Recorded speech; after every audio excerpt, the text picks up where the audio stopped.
Have you been grinding the competitive ladder and can't seem to rank up? Well, you aren't alone. Tons of players end up stuck in ranks and have no clue why they struggle to rank up or what they're doing wrong.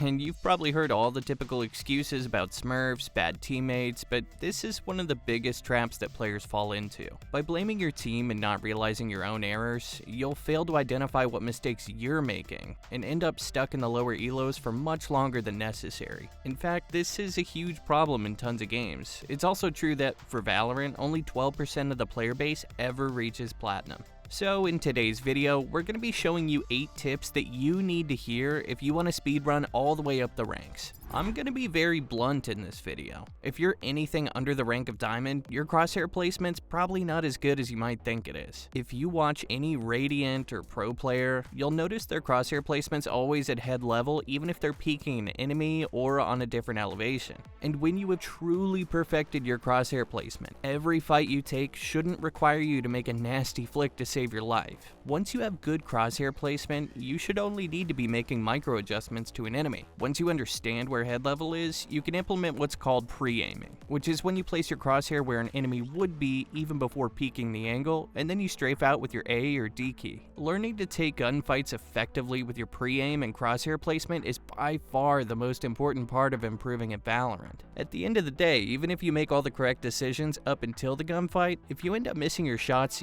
you will lose. If you happen to be new to the game, or if you're just struggling with your aim recently, well, we've got just the thing to bring your aim up to a competitive level and start taking over your matches. We recently produced an interactive hour-long masterclass on aim, complete with everything you need to know about becoming an aim god in Valorant. This course alone has what you need to be able to climb all the way up to Diamond in Valorant. Combine that with everything else on the site, as well as the one-on-one coaching we do for site subscribers over on Discord, we guarantee we can get you climbing in no time. In fact, our guarantee is so strong, we'll give you your money back if we can't help you climb. This means it's literally no risk, which is something other services just don't offer. You can use the link in the description below for a discount, and we'll see you there. Moving on to our second tip. Now, it's common for players who end up stuck in lower ranks to not aim train or even warm up before hopping into competitive. When you don't warm up before hopping into a game, it might lead to you missing some shots that you'd normally hit, and this will affect your confidence. In a game like Valorant, confidence is very important, so if you start your gaming session off on a bad note by not warming up prior to starting, you're probably going to perform very inconsistently, which is going to badly affect your mental state. If you don't have time to do a full aim training routine, I highly suggest hopping into the range for at least like 5 to 10 minutes and then playing 1 or 2 deathmatches before starting your competitive session. Tons of people don't know this, but good movement will actually enable you to hit some better shots. When you're consistently strafing and becoming a harder target to hit, it allows you a little bit of extra time to line up your shots. Many players in the lower ranks tend to instantly crouch and overcommit to fights, which makes the enemy's aim appear better than it actually is. Counter-strafing is a big part of aiming. Strafing left to right and hitting your opposite movement key makes you completely accurate, and it can be done silently if you dead zone correctly. This, combined with good crosshair placement, is how smurfs dominate in low elo lobbies, and if you incorporate these things into your gameplay, there's a good chance you'll quickly become the smurf in your own lobbies. A lot of videos you'll see in Valorant talk about communication, but they don't ever elaborate on what types of things you should be communicating to your team. There are the obvious things you should be telling your teammates, like who you see, how much damage you've dealt, if they're planting, or if you have control of the spike. But this is just on a very basic level. In the lower elos, sometimes you need to tell your teammates how to use their utility so they can enable you to get the job done. If you have a plan in mind, don't be afraid to let them know. Many times, you'll see players ask for smokes in a specific place so they can play around them, or even ask your teammate to use their Sova drone to clear some angles so you can get a forward position. Leading your teammates in the right direction will always increase your win rate if you can get your team to work together. Just make sure to speak to your team with respect, even if your plans aren't working. Tilting is something we can't avoid. Everyone gets tilted while gaming from time to time, but it's very important not to take it out on your teammates. If you start arguing or fighting with your team, even if they whiff a clip on someone not looking at them, it can really drain the team morale. Even if you think your teammate lost an easy clutch or missed an easy shot, remember, hit them with a nice try, man.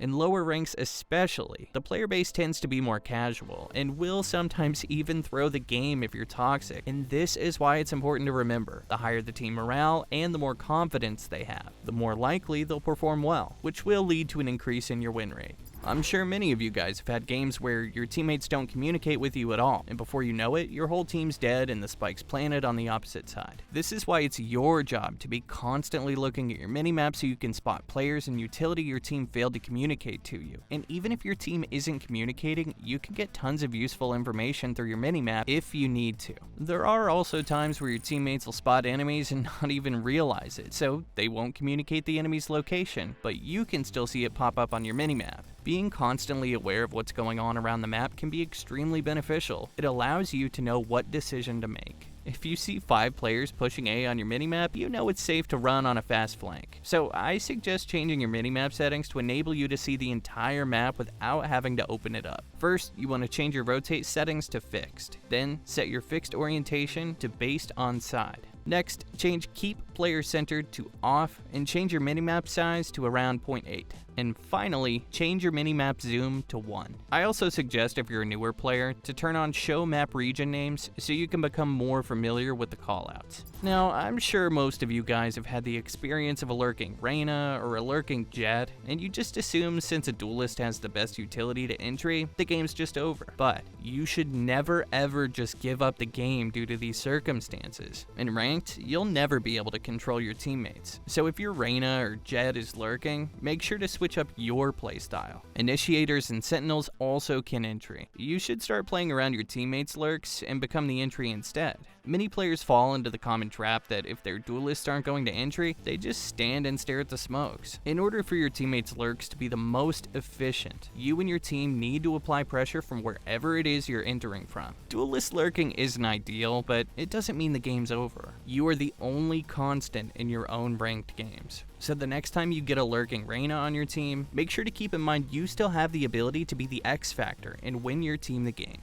Another huge mistake I see lower elo players make is not understanding how to correctly play a post-plant situation. They often overextend and push spawn and throw their life away when a fight isn't necessary. The number one way to win a post-plant situation is setting up a crossfire. This is when you and one of your teammates are both holding the same angle, but are positioned across from the angle your enemy would be entering from. A good example of this is on Haven, where one player's positioned graffiti and the other's under Heaven holding CT. Crossfires are just so strong due to the fact that even if the player happens to swing out and clears one of the angles, it's almost impossible for him to get away without being traded. Implementing this into your post plants will instantly net you more successful post plants, as most players aren't able to efficiently counter these setups until at least Immortal. If you're looking to round out and improve every aspect of your gameplay, the best place to do that is over at SkillCapped. We have hundreds of hours of educational content you need to check out if you want to improve as fast as possible. This also includes coaching in our Discord from one of our many top-level coaches who will walk you through what mistakes you're making and create a faster approach to fix it. The number one goal for us over at SkillCapped is to help you guys improve your gameplay in the most efficient way possible, so we highly recommend you check it out.